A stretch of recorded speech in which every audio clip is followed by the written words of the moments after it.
నమస్తే, నేను మీ జాకిర్ హుసేన్. ప్రస్తుతం మనతోటి సీనియర్ జర్నలిస్ట్ సిఎస్ రావు గారు ఉన్నారు. వెల్కమ్ చెప్పేద్దాం. హాయ్ సార్, నమస్తే. నమస్తే. అండర్ కవర్ ఆపరేషన్లో నాన్ వేషన్ కూడా ఉన్నారంటారు సార్. సో ఇప్పుడు ఎన్ఐఏ పోలీసులు ఇన్వెస్టిగేషన్ చేస్తున్నారు. పెహల్గాం దాడి జరిగిన తర్వాత జరిగినటువంటి పరిణామాలు, అలాగే ఆపరేషన్ సింధూరు క్రమంలో జరిగినటువంటి పరిణామాలు కొన్ని, వీటన్నిటి మీద విశ్లేషణ చేస్తున్నటువంటి క్రమంలో జ్యోతి మల్హోత్రా అనే ఆవిడ రోల్ బయటపడింది. అవును. ఆవిడేంటి, ట్రావెల్ విత్ జో అనే పేరుతోటి ఒక సోషల్ మీడియాని రన్ చేస్తున్నారు ఆవిడ. ఇన్స్టాగ్రాము, టెలిగ్రాము, తర్వాత ఈ యూట్యూబ్, ఇలాంటివన్నీ కూడా రన్ చేస్తున్నారు ట్రావెల్ విత్ జో అనేటువంటి పేరుతోటి. సో ఆవిడ అండర్ కవర్ ఆపరేషన్లో ఉన్నారు అని. అండర్ కవర్ ఆపరేషన్ అంటే ఏంటి? ఇప్పుడు ఏ దేశమైనా ఇంకొక దేశం మీద గూఢాచర్యం చేస్తుంది. గూఢాచర్యం చేసేటప్పుడు స్థానికులుగా ఉండేటువంటి వాళ్ళ సహకారం ఉండాలి. ఆ సహకారం ఇచ్చేటువంటి వాళ్ళు చేసేదే అండర్ కవర్ ఆపరేషన్. ఈ అండర్ కవర్ ఆపరేషన్ భారతదేశంలో పాకిస్తాన్కి అనుకూలంగా చేసినటువంటి వాళ్ళు ఎవరు అని అంటే జ్యోతి మల్హోత్రా అండ్ కొంతమంది 15 మంది, మొత్తం 16 మందిని ఎన్ఐఏ పోలీసులు అదుపులోకి తీసుకున్నారు, విచారిస్తున్నారు. సో కాబట్టి వీళ్ళు అండర్ కవర్ ఆపరేషన్కి ఉపయోగించుకుంది ఎవరిని? పాకిస్తాన్ వాళ్ళు, పాకిస్తాన్ ఐఎస్ఐ అని అంటే సోషల్ మీడియా ఇన్ఫ్లుయెన్సర్స్. యూట్యూబ్లో పనిచేసేటువంటి వాళ్ళని, సోషల్ మీడియాలో యాక్టివ్గా ఉండేటువంటి వాళ్ళని, సోషల్ మీడియాలో ఇన్ఫ్లుయెన్సర్స్గా ఉండేటువంటి వాళ్ళని ఎంపిక చేసుకొని అండర్ కవర్ ఆపరేషన్స్కి ఉపయోగించుకున్నారు. అండర్ కవర్ ఆపరేషన్ అంటే ఏం లేదు, ఐఎస్ఐ ఉంటుంది, నిఘా సంస్థ, మనకి రా ఉంటుంది, రీసెర్చ్ అండ్ అనాలిసిస్ వింగ్ మనకి భారతదేశానికి. పాకిస్తాన్కి ఐఎస్ఐ ఉంది. ఓకే. సో వాళ్ళకి ఐఎస్ఐ వాళ్ళకి ఇన్ఫర్మేషన్ రావాలి, భారతదేశానికి సంబంధించిన ఇన్ఫర్మేషన్ ఎప్పటికప్పుడు గ్యాదర్ చేస్తూ ఉంటారు. ఎందుకు? వాళ్ళు ఎప్పుడైనా సరే భారతదేశాన్ని బలహీనపరచాలి అని వాళ్ళ టార్గెట్. ఆర్థికంగా, సామాజికంగా, అన్ని రకాలుగా, సైన్యపరంగా, సైనిక చర్యపరంగా అన్ని రకాలుగా బలహీనపరచాలని కోరుకుంటూ ఉంటారు. అలాంటి వాళ్ళకి సహకారం అందిస్తారు. భౌగోళికంగా ఉండే పరిస్థితులు ఏంటి, ఇక్కడ సామాజికంగా ఉండేటువంటి పరిస్థితులు ఏంటి, ఆర్థికంగా ఉండేటువంటి పరిస్థితులు ఏంటి, సైనిక పరంగా ఉండేటువంటి పరిస్థితులు ఏంటి, వీటన్నిటిని అబ్జర్వ్ చేసి ఎప్పటికప్పుడు సమాచారం ఇవ్వడానికి అండర్ కవర్ ఆపరేషన్స్ చేస్తూ ఉంటారు. ఈ అండర్ కవర్ ఆపరేషన్స్కి ఒక రకంగా చెప్పాలంటే కోవర్ట్స్ వాళ్ళని పెట్టుకుంటారు. దాంట్లో భాగస్వాములు ఎవరంటే మనకు సంబంధించినటువంటి సోషల్ మీడియా ఇన్ఫ్లుయెన్సర్స్, మన దేశానికి సంబంధించినటువంటి సోషల్ మీడియా ఇన్ఫ్లుయెన్సర్స్. వాళ్ళలో జ్యోతి మల్హోత్రా, ఇతరులు ఉన్నారు. అయితే నా అన్వేష్ ఉన్నాడా అని అంటే అతను విదేశాల్లో తిరుగుతూ ఉంటాడు. అవును, దేశాలు పట్టుకుని తిరుగుతూ ఉంటాడు ఆయన, ఇక్కడైతే ఉండడు. మన అన్వేష్ అతను అండర్ కవర్ ఆపరేషన్లో పార్టిసిపేట్ చేస్తాడు, ఐఎస్ఐకి సహకరిస్తూ, ఏజెంట్కి సహకరిస్తూ. అంటే అలాంటి అవకాశం అతనికి లేదు, ఎందుకంటే ఉండడు కాబట్టి, ఇక్కడ దేశాలు తిరుగుతుంటాడు కాబట్టి. అండర్ కవర్ ఆపరేషన్ అంటే ఇక్కడ ఉండి చేయాలి, ఇండియాలో ఉండి చేయాలి under cover operation. Okay. So ఇప్పుడు జ్యోతి మల్హోత్రా అండ్ టీం ఏం చేస్తారు? వాళ్ళు అండర్ కవర్ ఆపరేషన్ చేస్తారు, ఎందుకంటే ఇండియాలోనే ఉంటారు. ఒకవేళ వేరే దేశానికి వచ్చినా కానీ వెళ్ళినా కానీ ఇమీడియట్గా వచ్చేస్తుంటారు వాళ్ళు, ఇమీడియట్గా వచ్చి ఇక్కడే ఎక్కువ ఉంటారు. ఇప్పుడు 2023లో పాకిస్తాన్కి వెళ్ళినటువంటి సందర్భంగా అక్కడ ఐఎస్ఐకి సంబంధించినటువంటి వాళ్ళు పరిచయం అయ్యారు. అక్కడి నుంచి ఆవిడ ట్రావెల్ చేస్తున్నారు వాళ్ళతోటి. ఇక్కడ ఒక టీంని ఏర్పాటు చేసింది. టీంని ఏర్పాటు చేసి ఆవిడ అండర్ కవర్ ఆపరేషన్ చేస్తుంది. ఈ అండర్ కవర్ ఆపరేషన్లో భాగంగానే పెహల్గాం దాడి జరిగింది. ఆవిడ పెహల్గాం దాడి జరగడానికి కొన్ని రోజుల ముందు అక్కడికి వెళ్ళింది, అక్కడ ఫోటోగ్రాఫ్స్ తీసుకుంది, అక్కడ సెక్యూరిటీ ఎలా ఉందో ఏంటో అబ్జర్వ్ చేసింది, ఆ ఇన్ఫర్మేషన్ అందరినీ చేరవేసింది. అలాగే సైనికులకు సంబంధించినటువంటి కొంత ఇన్ఫర్మేషన్ కూడా చేరవేసింది అనేటువంటి అనుమానాలు వ్యక్తం చేస్తున్నారు భారత సైన్యానికి సంబంధించిన అంశాలు కూడా.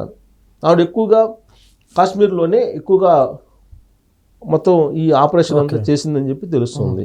అయితే సార్, ఇప్పుడు ఇట్లా వర్క్ చేసినప్పుడు నిజంగా ఒకవేళ దొరికిపోతానని కానీ అట్లా ఏం అనిపించలేదు అనుకోవచ్చా సార్? కోట్లాది రూపాయలు వస్తున్నాయి, కొన్ని కోట్ల రూపాయలు వస్తున్నాయి. దొరికిపోతాను అలా భయపడితే ఈ కోట్ల రూపాయలు రావు కదా. ఇప్పుడు ఆవిడేంటి, బయట చూడడానికి ప్రపంచంలో అందరికీ ఎలా కనిపిస్తుంది? ఆవిడ ఒక ట్రావెల్ యూట్యూబ్ ఛానల్ నడిపేటువంటి ఒక జర్నలిస్ట్ లాగా కనిపిస్తుంది ఆవిడ, అంతే కదా. ట్రావెల్ విత్ జో అని పెట్టుకుంది. ఆవిడ అన్ని ప్రదేశాలకు వెళ్తుంది, ఈవెన్ కేంద్ర మంత్రులు పార్టిసిపేట్ చేసే కార్యక్రమాల్లో పాల్గొంటుంది. మన ఇప్పుడు కిషన్ రెడ్డి గారు లేకపోతే బండి సంజయ్ గారు పాల్గొన్నటువంటి వందే మాతరం ఇనాగ్రేషన్లో కూడా పాల్గొంది హైదరాబాద్లో. హైదరాబాద్ పాత బస్తీలో మొత్తం ఆవిడ రిపోర్ట్ చేసింది. ఎస్. హైదరాబాద్ పాసిపతి వీడియోస్, ఫోటోగ్రాఫ్స్ అన్నీ తీసుకెళ్ళింది. అసెంబ్లీ, సెక్రటరియట్ వీటన్నిటి మీద రిపోర్ట్ చేసింది. అట్టా ఏ ప్రాంతానికి వెళ్ళినా కానీ ఇవన్నీ రిపోర్ట్ చేసి వాళ్ళకి పంపిస్తారు. వాళ్ళకి పంపించినప్పుడు వాళ్ళు ఏం అడుగుతున్నారు ఇవన్నీ అని అంటే, ఇన్వెస్టిగేషన్లో తెలియనటువంటి అంశం ఏంటంటే అక్కడ సెక్యూరిటీ ఎలా ఉంది, సెక్యూరిటీ టైటన్గా ఉందా, ఒకవేళ బాంబ్ బ్లాస్ట్ చేస్తే కనుక తప్పించుకుని వెళ్ళిపోవచ్చా ఈజీగా, లేదంటే టఫ్గా ఉందా, టైట్గా ఉందా, తర్వాత ఏ ప్రాంతంలో బాంబ్ బ్లాస్ట్ చేయొచ్చు, బాంబ్ బ్లాస్ట్ చేయడానికి అనువైనటువంటి టైం ఏంటి, పబ్లిక్ ఎవరు వస్తారు ఎక్కువగా, హై ప్రొఫైల్ పబ్లిక్ వస్తారా, ఇవన్నీ ఇన్ఫర్మేషన్స్, గ్రౌండ్ లెవెల్ ఇన్ఫర్మేషన్స్ అని. అదే అండర్ గ్రౌండ్ ఆపరేషన్ అంటే, అండర్ కవర్ ఆపరేషన్.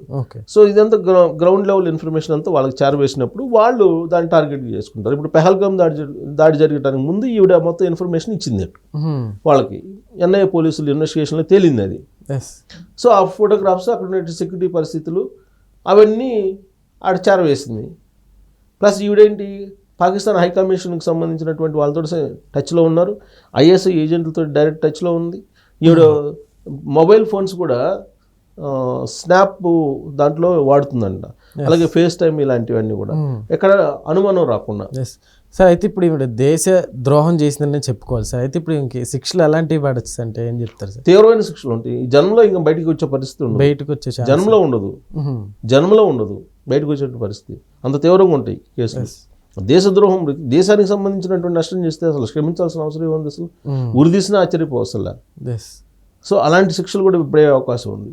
సో దీంట్లో ప్రధానంగా సోషల్ మీడియా ఇన్ఫ్లుయెన్సర్స్గా ఉన్నటువంటి వాళ్ళని టార్గెట్ చేస్తున్నారు. వాళ్ళు కోట్లాది రూపాయలు వచ్చి వీళ్ళ అకౌంట్లో ఎలా వస్తాయి? ఏ యూట్యూబ్ ఎంత ఇన్ఫ్లుయెన్సర్ అయినప్పటికీ కోట్ల రూపాయలు వస్తాయా ఎవరికైనా? సాధ్యమే కాదు. కోట్ల రూపాయలు మీ వాళ్ళ అకౌంట్లో పడుతున్నాయి అని అంటే ఖచ్చితంగా ఉగ్రవాదులకు సంబంధించిన లింకులు ఏదో ఉండాలి. బెట్టింగ్ యాప్లు ఎక్కడి నుంచి వస్తున్నాయి? బెట్టింగ్ యాప్లకు సంబంధించి ప్రమోట్ చేస్తే కోట్ల రూపాయలు ఎందుకు వేస్తారు వాళ్ళు?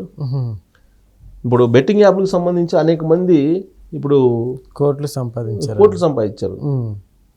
అతని పేరు సాయి సంథింగ్ ఏదో పేరు, హర్ష సాయికి కోట్ల రూపాయలు ఎలా వస్తాయి? ఎక్కడి నుంచి వస్తాయి? అలా హర్ష సాయి లాంటి వాళ్ళు చాలా మంది ఉన్నారు. అవును. ఇప్పుడు నాన్వేష్ ఉన్నాడు, నాన్వేష్ తిరుగుతున్నాడు, దేశాలు పట్టుకుని తిరుగుతున్నాడు.